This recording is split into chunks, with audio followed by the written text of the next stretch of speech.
You think you know what marriage is? Love, loyalty, forever. But that's not marriage. That's marketing. The reality is far colder, far simpler, and far more powerful. You're not marrying one person. You're marrying every version they'll become. And they're marrying every version of you. The angry one, the tired one, the broken one. Love isn't what saves you. It's what tests you. So before you decide who to spend your life with, you need to understand the truth. No one ever told you what marriage actually demands. When the fantasy fades and real life begins, marriage is the only lifetime contract you sign while your brain is high on chemistry. Think about it. You promise forever during the phase when you're least qualified to make rational decisions. You call it passion, but your brain calls it temporary insanity. That's not your fault. It's biology. You were designed to bond, not to think. But here's what no one tells you. Every love story eventually runs out of chemicals. The high fades, the fantasy quiets, and what's left is what most people never prepared for. Reality. The daily friction between two evolving humans who thought love alone would hold everything together. Society romanticized marriage into a fairy tale, not a skill set. They told you to find the one, not to maintain them. So, you chase the feeling, not the foundation. And when the feeling disappears, you think something's broken, when in fact it's just beginning. If you're brave enough to hear what marriage actually is and why most people fail at it, stay. Because the next few minutes will show you what love really demands when the dopamine fades and the work begins. You were never taught the difference between falling in love and building it. Because the world sold you a fantasy that if the chemistry feels right, the future will take care of itself. It won't. Chemistry is a spark. Compatibility is the firewood. Without both, it burns bright, then burns out. Love in its early stage isn't a choice. It's biology. When you meet someone new, your brain floods you with dopamine, serotonin, and oxytocin. Those chemicals don't want you to think, they want you to attach. That's why she seemed perfect. Why every floor looked charming. Why you felt sure you had finally found the one. But that wasn't love. That was nature making sure you stayed long enough to reproduce. Here's what nobody tells you. That high always fades. The chemical storm that made you feel invincible will eventually run dry. What's left afterward isn't the fantasy. It's the reality. Two human beings stripped of illusion, trying to make sense of each other's chaos. That's the real beginning of love. But by then, most people panic. They think the feeling disappearing means the love is gone. It isn't. It just means the biology stopped doing the work for you. Men often marry during that fog, that period when their perception is hijacked by chemistry. They think they're choosing a soulmate. In truth, they're choosing a version of her designed by their own dopamine. When reality surfaces, they blame her for changing. But she didn't change. Your perception did. The chemicals left and the truth entered. Love isn't a lightning strike. It's a mirror. It shows you everything you worshipped and everything you ignored. It reveals what you're ready to maintain and what you only wanted to feel. That's why so many relationships collapse right after the honeymoon phase. Not because something went wrong, but because the illusion expired. The thrill was a rented illusion. The reality is a lifetime lease. There was a man once who swore he found his soulmate. They were inseparable for the first 3 years. Wild laughter, endless nights, promises that felt eternal. But then one day, the silence between them got heavier than their words. She didn't betray him. She simply stopped playing the role he imagined. He realized he had never met her. He had only met the version his brain had painted. When that image cracked, so did his devotion. Love doesn't fail you. Illusions do. And the moment you understand that, you stop chasing the feeling and start building the foundation. The hardest truth about marriage isn't that people fall out of love. It's that they evolve. You didn't marry one person. You married every version of that person that life will force them to become. And they did the same with you. At 25, she may have been wild, curious, spontaneous. At 35, she's grounded, cautious, perhaps tired. Her dreams shifted, her energy changed, and her priorities rearranged themselves around a new reality. The same happens to you. Careers evolve, bodies age, ambitions mellow, grief reshapes you. The person who said, I do, is not the same one standing in your kitchen 10 years later. The problem isn't that people change. It's that they expect not to. They sign a lifelong contract, assuming they'll both stay recognizable. But life doesn't care about your vows. It keeps carving, sanding, and rebuilding you. If you resist that, you don't preserve love. You strangle it. The psychology of identity evolution is merciless. Every 7 to 10 years, your internal wiring, beliefs, and emotional patterns subtly shift. You grow or you decay. The mistake many couples make is believing love means sameness.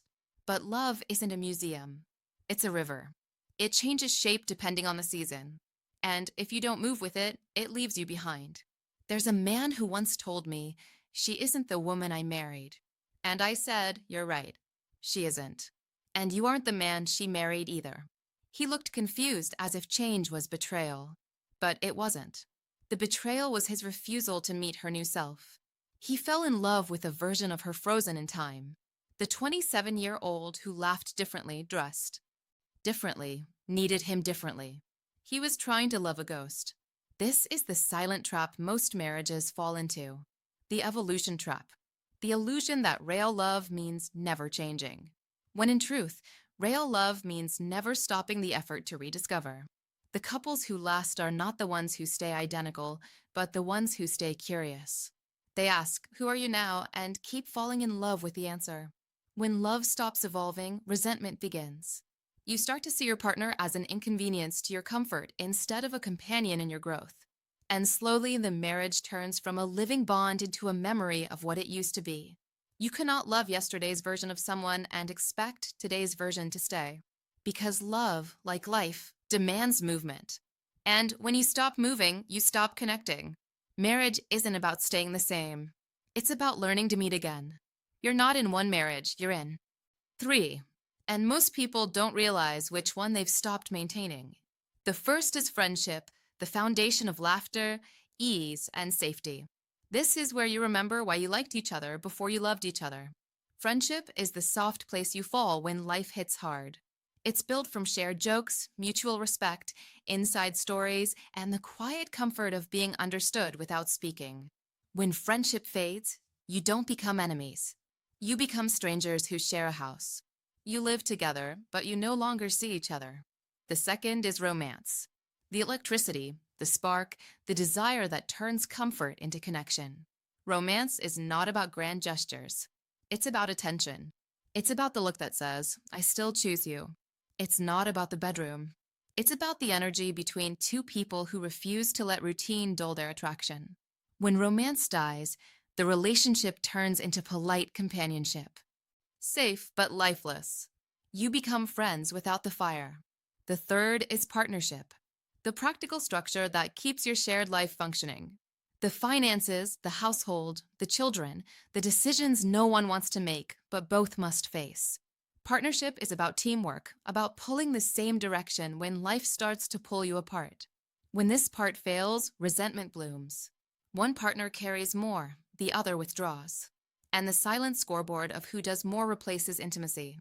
Each of these 3 relationships demands constant maintenance. Ignore one and the others collapse under the imbalance. Many couples, especially men, keep the business side running, bills paid, tasks handled, but neglect the friendship and romance. They believe function equals success, but no one wants to be managed. They want to be met. Think about it. You can have great friendship, but no romance, and it feels hollow. You can have great romance, but no partnership, and it feels unstable. You can have solid partnership, but no friendship, and it feels cold. Each version alone is incomplete. Together, they create the ecosystem that sustains love. There was a couple who had been married for 10 years. From the outside, everything looked perfect: the house, the kids, the vacations. But inside, the air was stale. They hadn't laughed in months. Their conversations were logistical, not emotional. They didn't fight. They didn't talk. They weren't married anymore. They were just 2 project managers sharing a mortgage. The truth is, you don't lose marriage in a moment. You lose it in the small spaces where friendship, romance, and partnership stop intersecting. A strong marriage doesn't exist in perfection. It exists in balance because the moment one relationship dies, the others begin to suffocate with it. A strong marriage lives in the space where all three coexist. Most people mistake emotional intensity for emotional stability. They think the rush, the spark, the I can't stop thinking about you feeling means destiny. It doesn't. It means dopamine. Chemistry is a feeling. Compatibility is a function. Chemistry makes you excited. Compatibility makes you safe. One makes you fall. The other helps you stay. The confusion between the two is why so many relationships start like fireworks and end like ashes. Chemistry is the short game. It's the reason you can't sleep, can't eat, can't focus. It's thrilling and temporary. Compatibility is the long game. It's how your values align, how your communication patterns fit, how your conflict styles merge or collide. It's the difference between surviving chaos and building peace. You can love someone deeply and still be fundamentally wrong for each other. That's not tragedy. That's psychology. There was a couple once completely in love. He was driven, restless, always chasing risk. She was grounded, structured, cautious. For a while, their polarity was exciting. He made her feel alive. She made him feel safe. But as years passed, what once felt like balance began to feel like friction. He called her boring. She called him reckless. They didn't fall out of love. They fell out of sync. Compatibility is logic. Chemistry is impulse. One grows through time. The other fades by design. When men choose women based purely on chemistry, they're choosing volatility disguised as passion. It feels intoxicating at first until it becomes unstable, demanding, exhausting. The same energy that once felt magnetic starts to feel suffocating. Love doesn't collapse because people stop feeling. It collapses because they stop fitting. Shared hobbies mean nothing if your values are at war. Physical attraction can't rescue a relationship where trust, timing, or life goals diverge. You can survive without constant excitement, but you cannot survive without alignment. Compatibility is the architecture of peace. It's what allows you to argue without destroying, to disagree without disrespecting, to plan a future without pretending. Chemistry is the fuel, but compatibility is the map. Without it, passion becomes chaos. Many men chase the high of chemistry like addicts, confusing intensity with depth, mistaking drama for connection. But love built on adrenaline will always require conflict to stay alive. When the calm comes, they call it boredom, not realizing peace was the point all along. Compatibility doesn't feel like a rush. It feels like exhale. It's not obsession. It's clarity. It's the quiet understanding that you're moving the same direction at the same pace for the same reasons. The truth is simple. You can survive without chemistry. You can't survive without compatibility because you don't build a future with feelings. You build it with alignment. Here's a truth most people never learn. Good marriages aren't built on luck. They're built on skill. The people who make it look effortless aren't meant to be. They're emotionally trained. They've learned how to fight fair, speak clearly, and repair fast. They treat love like a discipline, not a feeling. Love doesn't fail because it disappears. It fails because people don't know what to do when it changes form. Every strong marriage stands on 5 psychological skills. Not romance, not timing, not luck. Skills. The first is conflict resolution. Learning to argue without assassinating character. Most people fight to win, not to understand. They weaponize silence, sarcasm, or withdrawal. But in a healthy relationship, the goal isn't victory, it's restoration. You can't build intimacy while trying to dominate. The second is emotional regulation, knowing how to stay grounded when you're triggered. If you can't control your own emotions, your partner becomes your emotional babysitter. And nothing kills attraction faster than dependency disguised as passion. Calm isn't weakness, it's power. The third is communication, saying what you actually need instead of hoping they'll guess. Clarity is respect. Ambiguity breeds resentment. The couples who last don't expect mind reading. They trade assumptions for articulation. The fourth is compromise, the ability to bend without breaking. Not every battle deserves blood. Compromise isn't surrender, it's strategy. It's the art of choosing peace over ego when the outcome matters more than your pride. And finally, accountability, owning your part in the chaos. Blame is emotional laziness. Accountability is maturity. Every argument has two architects. The question is whether you're willing to rebuild instead of retreat. These aren't talents you're born with.